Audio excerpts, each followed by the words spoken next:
तो गाइस ये Dororo enemy series का सेकंड एपिसोड है।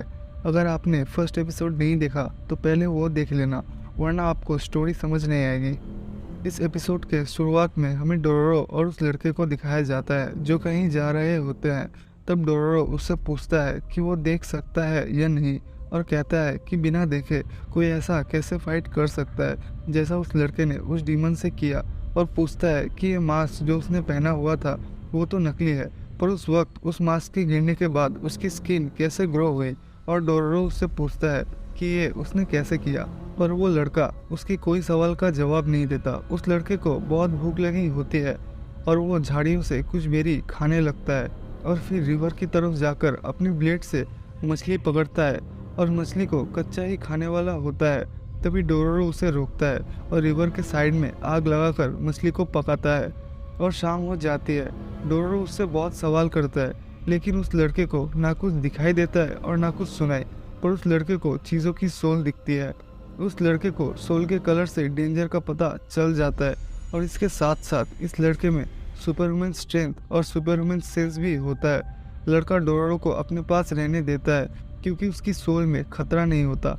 फिर सुबह हो जाती है और डोरोरो को एक विलेज के बारे में पता चलता है जहाँ विलेजर्स और ट्रैवलर्स अचानक गायब होने लगते हैं, और डोरोरो उस लड़के को अपने साथ उस विलेज में लेकर जा रहा होता है ताकि वो उस डिमन को मारकर पैसा कमा सके। फिर दोनों उस विलेज में पहुंचते हैं और उन्हें कुछ लोग मिलते हैं। फिर डोरोरो उनसे कहता है कि वो उस डिमन को मारकर गाँव वालों को बचा सकते हैं पैसों के बदले। फिर उनमें से एक आदमी जिसका नाम डेनकिची होता है, वो कहता है कि उनके पास ऑफर करने के लिए पैसे तो नहीं है, मगर वो उन्हें रहने की जगह और खाना दे सकते हैं। फिर वो विलेजर्स उन दोनों को एक कमरा दे देते हैं और वो दोनों उस कमरे में रेस्ट कर रहे होते हैं। तभी एक घंटी की आवाज़ आती है। फिर दरवाज़ा खुलता है और एक मॉन्स्टर कमरे के अंदर आता है। डोरोरो बहुत डर जाता है और उस लड़के को मॉन्स्टर को मारने के लिए कहता है, पर वो लड़का कोई रिएक्शन नहीं देता। फिर वो मॉन्स्टर वहाँ से चला जाता है। फिर अगली सुबह डेनकिची आता है और कहता है कि लेडी बंडाई जो उनकी विलेज की चीफ है उनसे मिलना चाहती है। फिर डेनकिची उन्हें चीफ से मिलने उसके कमरे में ले जाते हैं। जब वो चीफ से मिलते हैं तब वो लड़का अपनी ब्लेड निकाल लेता है और चीफ पर हमला करने ही वाला होता है कि तभी उस कमरे में कुछ लोग आ जाते हैं। फिर उन्हें रोक लेते हैं और उन दोनों को स्टोर हाउस में बंद कर देते हैं। फिर डोरोरो उस लड़के पर गुस्सा करता है। तभी पास से आवाज़ आती है और उन्हें एक बुढ़ा दिखता है जो हमें पहले एपिसोड में दिखा था। वो उनसे कहता है कि वो भी उस मॉन्स्टर के बारे में जानने इस विलेज में आया था, पर विलेजर्स उसे भी यहाँ बंद कर देते हैं। तभी उन्हें कोई चीज़ सेंस होती है और अचानक से उस कमरे की कैंडल बुझ जाती है, और तभी वहाँ मौजूद एक वेल से हाथ बाहर आती है और वो लड़का उस पर हमला कर देता है। फिर उस वेल के दूसरी तरफ जाकर वे लोग देखते हैं कि वो लड़का लेडी बंडाई के रूम के दरवाजे को तोड़कर उसके रूम में घुस जाता है, और लेडी बंडाई एक डीमन में बदल जाती है और वो लड़का उस डीमन पर हमला कर देता है। दोनों की फाइट चल रही होती है और वो लड़का उस डीमन को ओवरपावर कर रहा होता है। तभी डेनकिची वहाँ आता है और उस डीमन को वहाँ से भागने में मदद करता है, और वो लड़का भी डीमन के पीछे भागता है। तभी डोरोरो डेनकिची से पूछता है अगर उसे डीमन को मारना ही था तो उसने उसे वहाँ से भागने में मदद क्यों की। तभी वो बूढ़ा आदमी कहता है कि शायद सिर्फ उस डीमन को मारना उसका मिशन नहीं था। फिर हमें उस लड़के और डीमन के फाइट को दिखाया जाता है जहाँ वो लड़का उस डीमन को मार देता है।